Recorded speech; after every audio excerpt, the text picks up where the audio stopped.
दोस्तों, हमारी पृथ्वी में आज लाखों प्रकार के जीव मौजूद हैं, चाहे वो धरती हो, आसमान या समुद्र। मगर हैरानी की बात यह है कि 4 अरब साल पहले पृथ्वी पे लाइफ एक सिंगल सेलुलर ऑर्गेनिज्म के रूप में मौजूद था और 4 अरब साल के टाइम पीरियड में यही सिंगल सेल लाखों अलग अलग प्रजाति में इवॉल्व हो गया। तो सवाल आता है कि ऐसा क्यों और कैसे हुआ?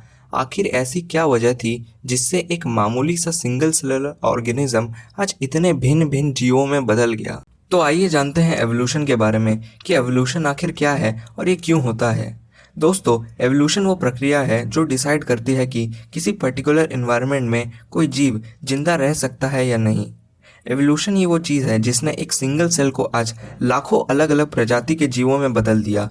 मगर फिर सवाल आता है कि एक जानवर इतने सारे अलग अलग स्पीशीज में कैसे बदल सकता है? अगर आपको नहीं पता स्पीशीज के बारे में तो मैं आपको बता दूं कि स्पीशीज एक एनिमल्स की कम्युनिटी को कहा जाता है जो आपस में प्रजनन कर सकते हैं। चलिए अब उस सवाल पे वापस आते हैं कि एक जानवर इतने ज़्यादा अलग अलग प्रजाति को कैसे जन्म दे सकता है। तो दोस्तों, ये जानने के लिए हमें पहले रिप्रोडक्शन को समझना होगा। रिप्रोडक्शन के दौरान मेल पेरेंट का हाफ डीएनए और फीमेल पेरेंट का हाफ डीएनए मिलके बेबी का डीएनए बनता है। इसलिए कभी भी बेबी अपने पेरेंट्स से 100% सिमिलर नहीं हो सकते, क्योंकि बेबी का डीएनए 2 अलग अलग डीएनए से मिलके बना है। और आपको पता ही होगा कि डीएनए ही डिसाइड करता है कि हमारा फिजिकल अपीयरेंस कैसा होगा, इसलिए बेबी हमेशा अपने पेरेंट्स से अलग ही होते हैं। चलिए इसे और अच्छे से समझते हैं। मान लीजिए कीड़े की प्रजाति पेड़ पर रहती है और इन सभी कीड़ों का स्किन कलर येलो है, जिसकी वजह से पक्षी इन्हें आसानी से देख पाते हैं और इन्हें खा जाते हैं। मगर फिर एक दिन प्रजनन के दौरान बेबी कीड़े के डीएनए में बदलाव हुआ, जिससे उसका स्किन कलर येलो ना होकर ब्राउन हुआ और यही चेंज उसके जीने और मरने का कारण बनेगा, क्योंकि अब उसे ब्राउन स्किन कलर में पक्षी नहीं देख पाएंगे, क्योंकि वो पेड़ के कलर से मिक्स हो जाएगा। इसलिए वो ज़्यादा दिन जिंदा रहेगा बाकियों के मुकाबले। और समय के बीतने के साथ येलो कलर के कीड़े खत्म होने लगेंगे और ब्राउन कीड़ों की पॉपुलेशन बढ़ जाएगी और फिर एक दिन पीले रंग के कीड़े पूरी तरह से एक्सटिंक्ट हो जाएंगे। तो दोस्तों, देखा आपने कैसे एक छोटे से डीएनए चेंज ने एक नई कीड़ों की स्पीसीज को जन्म दिया। इस पूरी प्रक्रिया को हम नेचुरल सिलेक्शन के नाम से भी जानते हैं, क्योंकि यहाँ नेचर ने एक फिल्टर डाल दिया कि जो इस फिल्टर से पास हो जाएगा वही जिंदा रहेगा।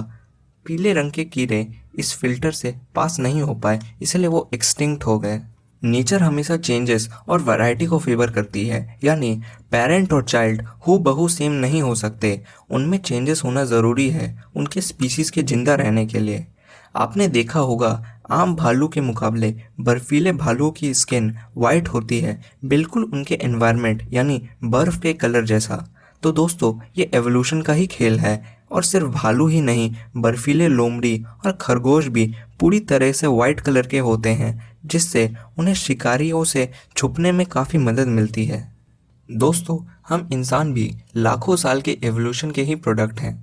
मगर ये एक सवाल सबके दिमाग में आता है कि क्या हम और इवॉल्व होंगे, यानी कि क्या हमारे शरीर में और चेंजेस आएंगे आने वाले समय में?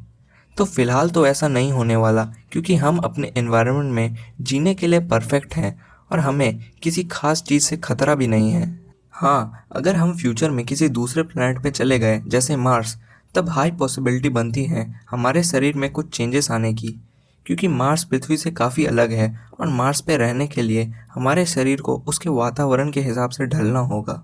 तो दोस्तों, आपकी क्या राय है एवोल्यूशन के बारे में? हमें कमेंट करके ज़रूर बताएं और वीडियो अच्छी लगी हो तो लाइक ज़रूर कीजिएगा, अपने दोस्तों के साथ शेयर कीजिए, चैनल को सब्सक्राइब कर लीजिए और ऐसी इंटरेस्टिंग वीडियोस देखने के लिए।